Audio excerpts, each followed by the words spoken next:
Hi. So in this video, we are going to learn about the agricultural sector of India, right?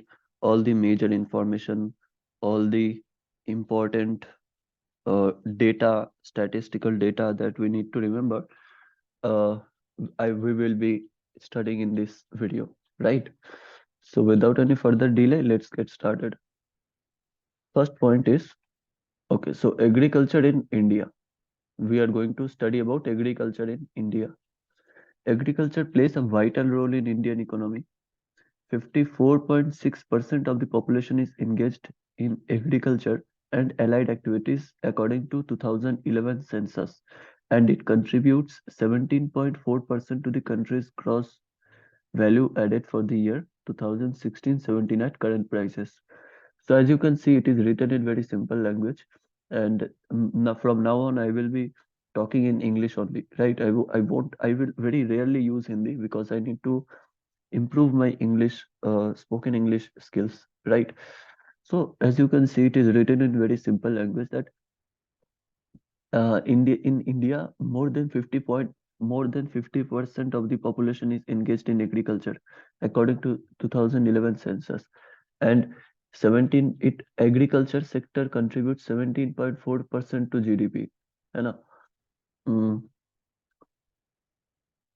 for the year 16-17 up and now it might have increased more. Let me check the updated uh, case, right? Wait a second.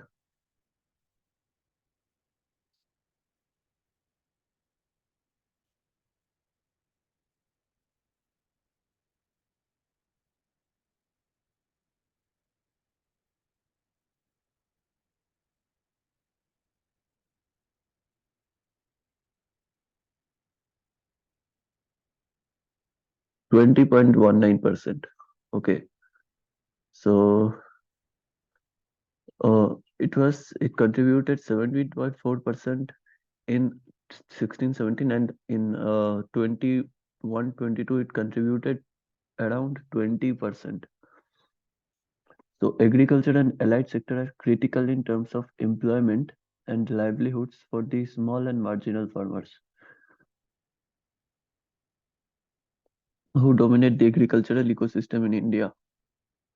So it says that agricultural and its allied sectors are very important for the employment and survival of the small and marginal farmers who dominate agricultural ecosystem in India.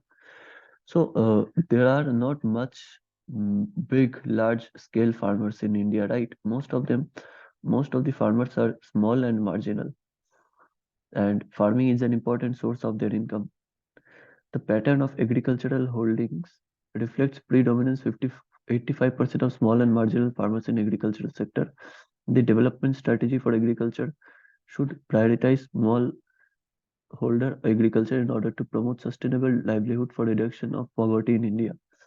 So it says again that 85% of the total farmers in India are small and marginal farmers. So any plan to alleviate them from their poverty, or any plan to which any plan focused on, you know, improving the agricultural sector should be made while keeping in mind the 85% of small farmers, right?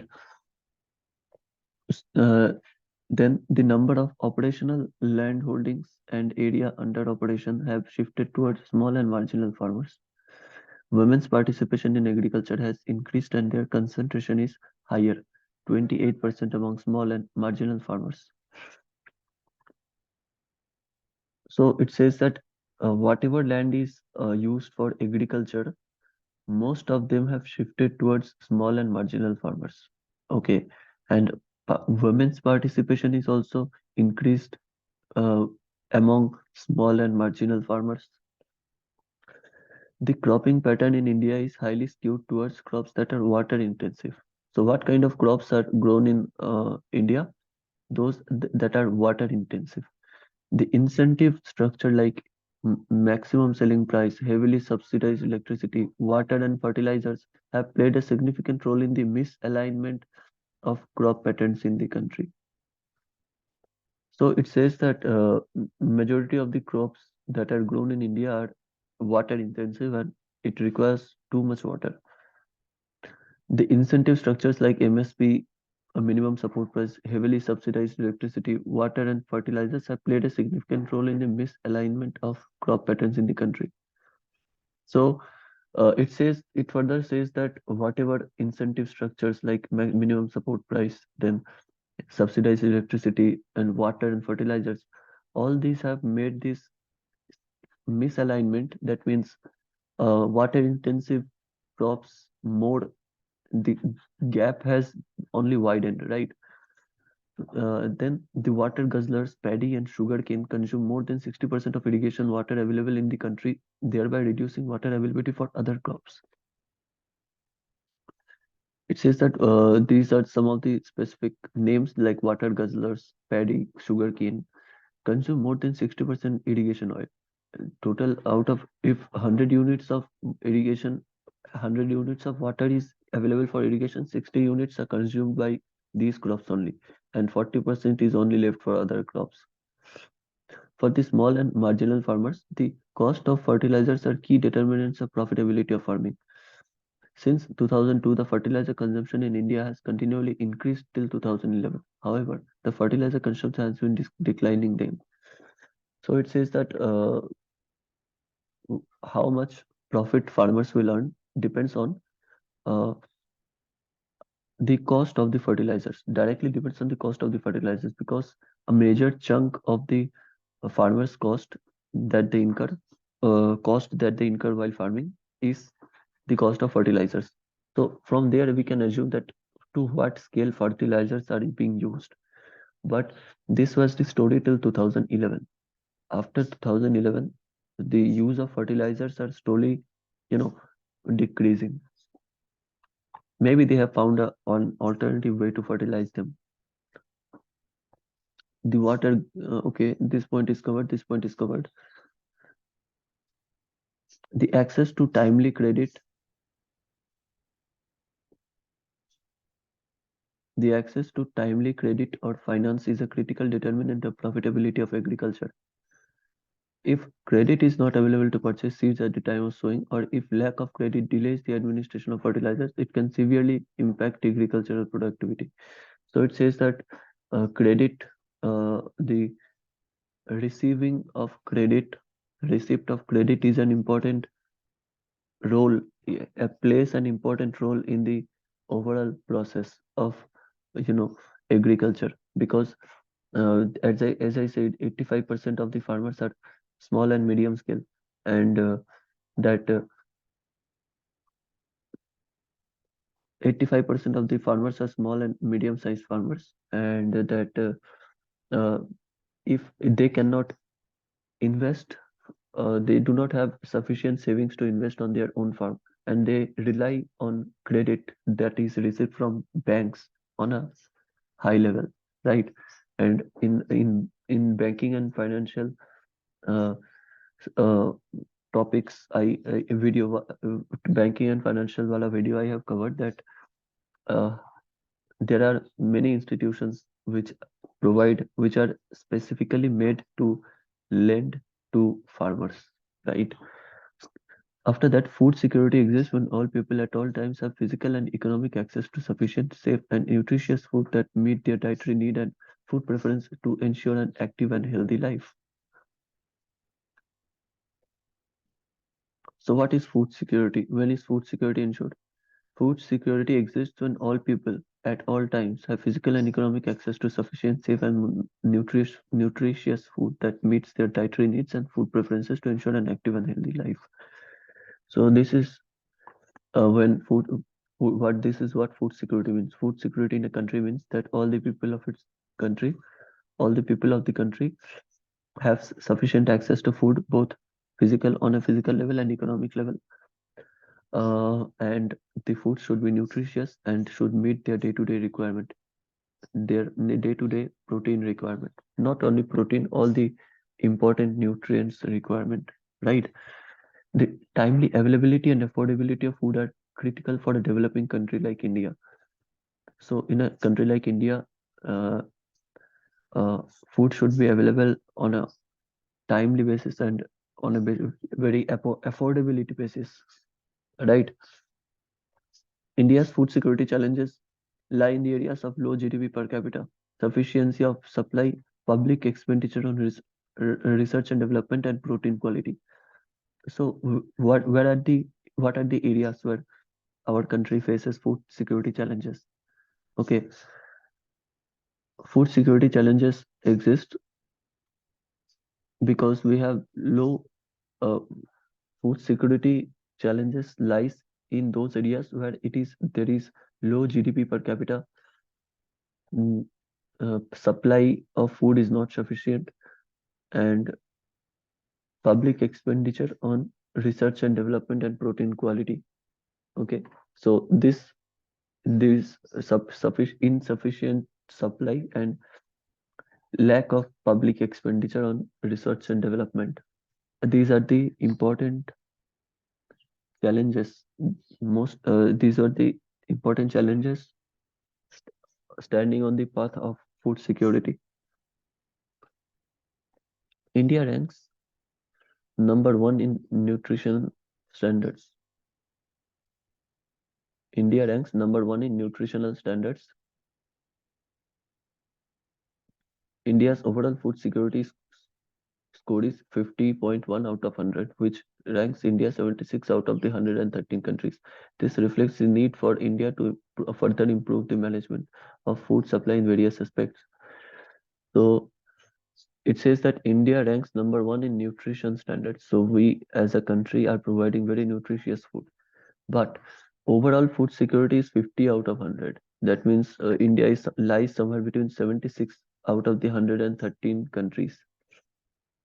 And this reflects India's need to improve its, overall food quality and uh, all the it needs to efficiently manage its food supply and other aspects like it needs to focus on more affordability part. है ना? The central government takes several steps to prudently manage food grain stock to ensure adequate availability of wheat and rice in the central pool, to keep a check on the open market prices, to augment the domestic availability of wheat and rice, and to ensure food security. It says that our government is taking many several steps to uh, manage food grain stock, to ensure adequate availability of wheat and rice in the central pool, to keep a check on open market prices, to augment the domestic availability of wheat and rice, and to ensure food quality. So central government is taking many steps, but how effective is it and how effectively is it working? That is the major cause of concern. Food subsidy comprises of two main components. The first component includes subsidy provided to the FCI for procurement and distribution of wheat and rice under the National Food Security Act NFCA 13, 2013, and other welfare scheme, and for maintaining the buffer stock of food grain as a measure of food security. So food subsidy can be offered in two types, in two ways. First is the government offers subsidy directly to the Food Corporation of India for producing the producing and distributing wheat and rice under this National Food Security Act 2013. Now, what this does is, because of the subsidy, the food will be available for on a cheaper price, right? So that even the uh, poor people can afford it. As I said earlier, that low GDP per capita areas are suffering because of uh, poor distribution and high prices of food. So, by providing subsidies to FCI, it could procure and distribute important food grains at low prices. Another welfare scheme is to maintain buffer stock of food grains. Okay, so it needs to maintain buffer stock of food grains. Now, what is buffer stock? Buffer stock means uh, an additional layer of uh, an additional layer of food made available in case there is any emergency or there is high demand. Okay, for such scenarios, there needs to be a buffer stock. The second component comprises subsidy provided to states undertaking decentralized procurement. The acquisition and distribution cost of procuring food grains for the central pool constitute the economic cost. So another way in which subsidy is provided is to provide subsidy to states have and that they are under states that are undertaking decentralized procurement. Now, decentralized procurement means that the country has, sorry, the state has, particular state has itself, taken the responsibility of procuring food for his own state. Okay, so in such cases, government gives some subsidy to can government can give some subsidy to that particular state so that it manages its own demand and supply. Right. The difference between the per quintal economic cost and per quintal central issue price gives the quantum of per quintal consumer subsidy.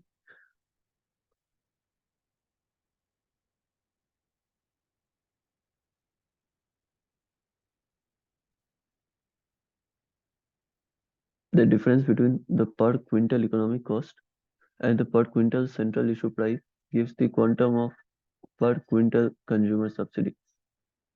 So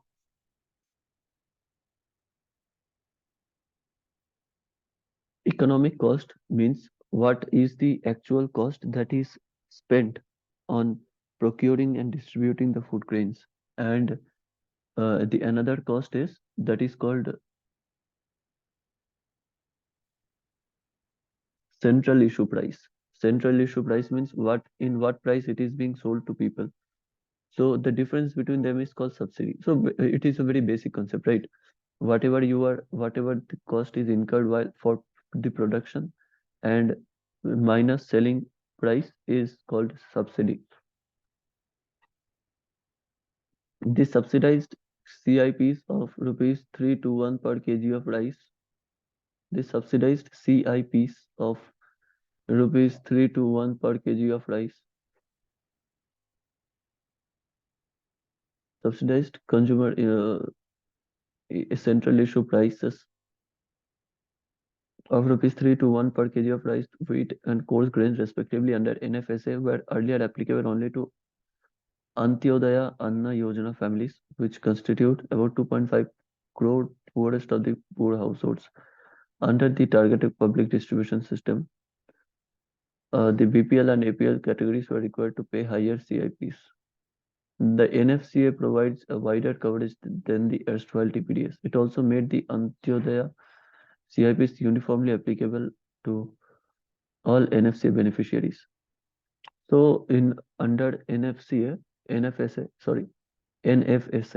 National Food Security Act, right? So NFSA candidates were receiving rices at 3 to 1 rupees per kg of rice. Okay. And how many people avail this benefit? 2.5 crore, poorest of the poor households.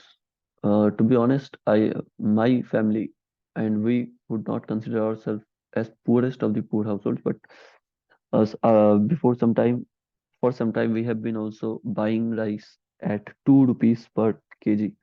Okay, so this is some actually we have been receiving it for free during the lockdown. So I guess thanks to our government for making us for providing us that. Anyway, let's read the next point. That is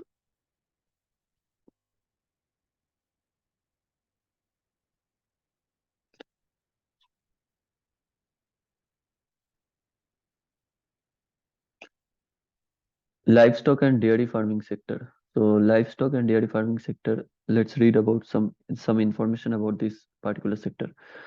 Diversification of livelihoods is critical for inclusive and sustainable development in agriculture and allied sector.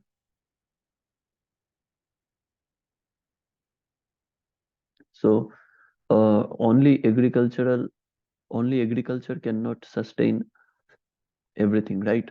Only agriculture cannot sustain everything. There needs to be uh, people need to shift to other modes, other areas of agriculture, and livestock and dairy farming is included in agriculture only.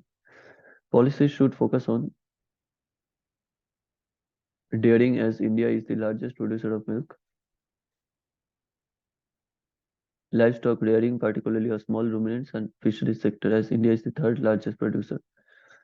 So our policies should be focused on whatever the central policies are being, you know, issued f- for development of agriculture. They should be focused on dairying as it is the largest, India is the largest producer of milk, livestock rearing, particularly of small ruminants, and fisheries sector as India is the third largest producer of fisheries. Livestock, poultry, dairying, and fisheries is a subsector of agriculture. Livestock, poultry, dairying, and fisheries.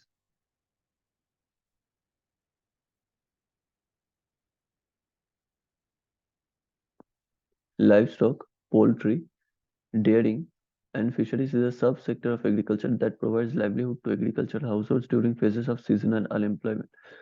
It says that if agriculture has not yielded much uh, outputs, or if any in any season some particular group of farmers are not able to find employment, then they resort to dairying and fishing, right? So that is why it is included in as a part of agriculture.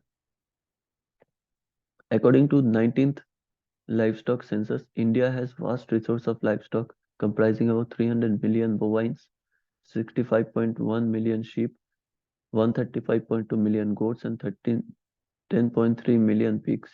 Livestock farming in India is a part of composite farming system characterized by crop livestock interactions. So all in all, India has huge amount of livestock for the consumption purpose, right? The byproduct from several of the crop residues, hay, straw, are used as input for dairy production, in addition to other inputs for which they have directly incurred costs: cattle feed, veterinary medicine, and artificial insemination. So it says that the some of the byproducts of crops like crop residues and whatever is left over after the farming process is used as input for dairy production, in addition to other inputs for which they have to directly incur costs. Okay, so animal dung and urine are used as inputs. Biofertilizers and biopesticides by farmer to improve soil fertility. Okay, so we can see a cycle emerging up from here. So if farming is here, farming is here this side, and agriculture is this side, then from agriculture leftovers are feeded to livestock, and from livestock their urine and dung are used as fertilizers in crops. So this is a cycle farming, we can see. India ranks first in milk production, accounting for 20% of the world milk production. Production in India has been increasing steadily over the years from 55.6 million tons in 1991-92 to 176.3 million tons in 17-18 at an average annual growth rate of 4.5%. Okay, so this point is self-explanatory in itself because it states that 20% of the total milk is produced in India, and that India has been increasing steadily on the uh, you know on the field of milk production at 4.5% growth rate. But there exists wide interstate variability in milk production. The per capita availability of milk is determined by the production of milk in the state. Okay, but although we are a very, we are very high producers of milk. We produce milk in huge quantity, and we are one of the top milk producers in this world. But still, we have an interstate disparity within our country. For example, and there is a very disproportionate amount of milk produced in the states. Some certain states are producing very large amount of milk, while some other state is producing low quantity of milk, right? So that is where the disparity comes.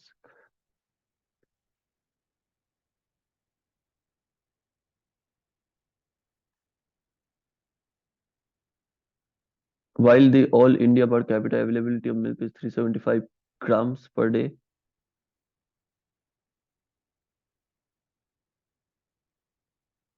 it varies between 71 grams per day in Assam to 1120 grams per day in Punjab.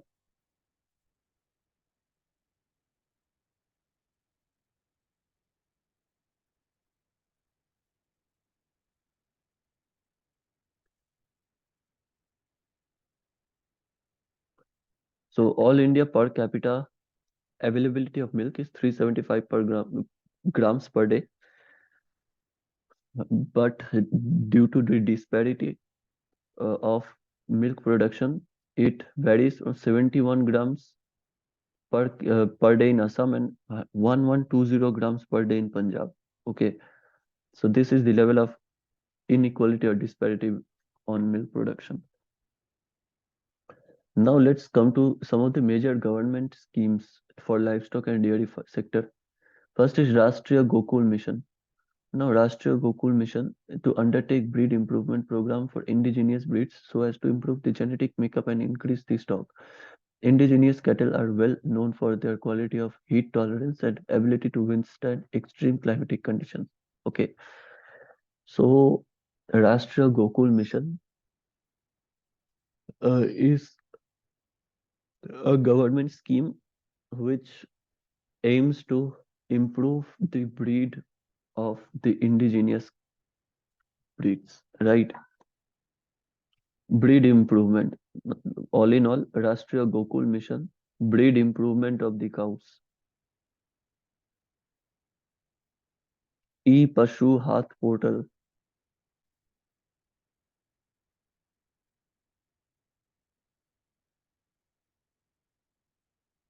Under the scheme National Mission on Bovine Productivity, E-Pashudhan Hath portal was developed for connecting breeders and farmers regarding availability of quality bovine germplasm. Through the portal, breeders, farmers can sell or purchase their breeding stock. Information on all forms of germplasm includes semen, embryos, and live animals with all the agencies and stakeholders in the country have has been uploaded on the portal.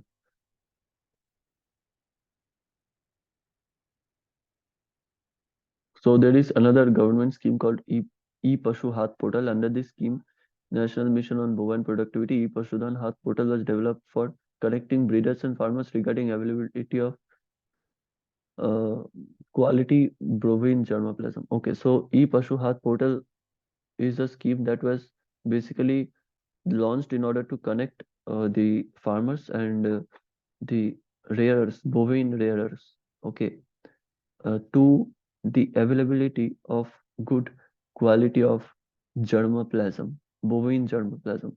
Now, what is germplasm? Germplasm include semen, embryos, and live animals with all the agencies and stakeholders in the country has been uploaded on the portal.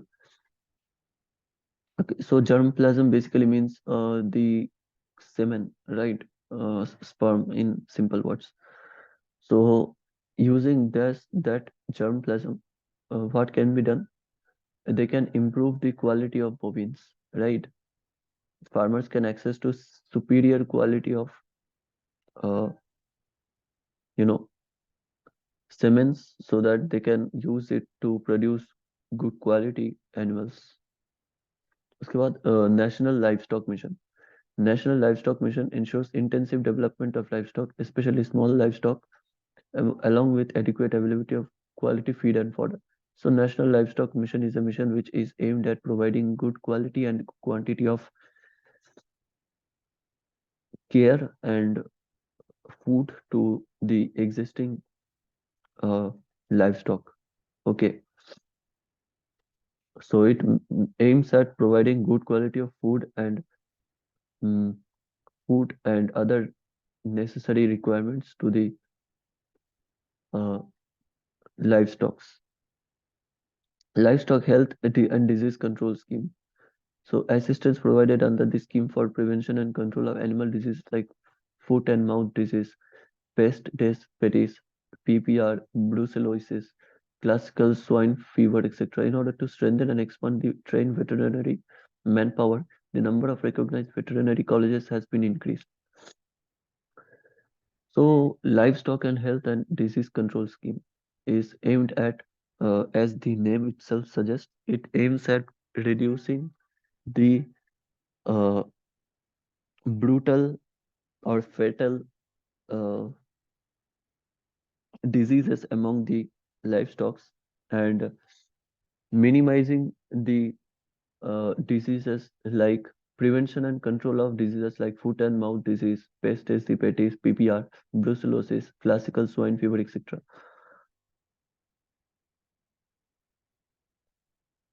So veterinary colleges has been also increased for this purpose.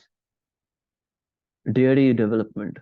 Okay, so dairy development is also a scheme launched by the government. So under this scheme, the government is making effort for strengthening infrastructure for production of quality milk, procurement, processing, and marketing of milk and milk products through the following dairy development schemes: National Program for Dairy Development, National Dairy Plan Phase 1, Dairy Entrepreneurship Development,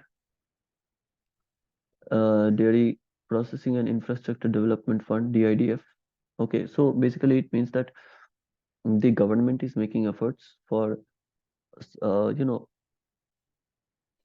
enhancing the infrastructure or the distribution channel as long as the infrastructure for milking or producing animal uh, yeah dairy for milking. Okay, so these are the steps that has been taken by the government under these schemes.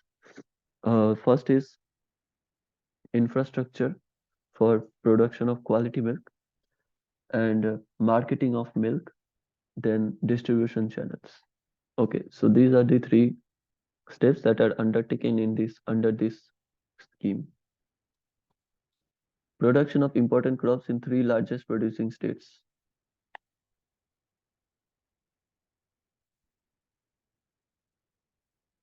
Okay, so we are going to learn about the important crops that are grown in three largest producing states. So under food grains, rice is mm, produced in West Bengal. 14.97 million tons is produced. Okay, so West Bengal is a huge producer of rice, the largest producer of rice in India. Percentage share of production to all India, that is 13.26, and cumulative percentage share of production 13.26. Punjab is also among the leading producer of rice with 13.38 million tons of production. UP is also a leading producer of rice with 13.27 million tons. Now, among wheat, the largest producer is UP with 31.88 million tons. Uh, Punjab is second with 17.85 million tons. Madhya Pradesh is the third with 15.91 million tons. Maize is Karnataka is the largest producer of maize with 3.55 million tons. Maharashtra is the second with 3.54 million tons, and Madhya Pradesh is the third with 3.54 million tons. Now let's study about the Nutri-Course cereals. Nutri या फिर coarse cereals. Okay, so cereals are produced by tur. If we talk about tur, then Rajasthan is the highest producer of tur with 6.57 million tons. Karnataka 6.27 comes in second, and Maharashtra is the third largest producer of tur with 6.09 uh, million tons. Now, gram producers, Maharashtra is the highest gram producer, 1.07 million tons. Madhya Pradesh is the second largest gram producer, 0.84 million tons, and Karnataka is the third largest with 0.77 million tons.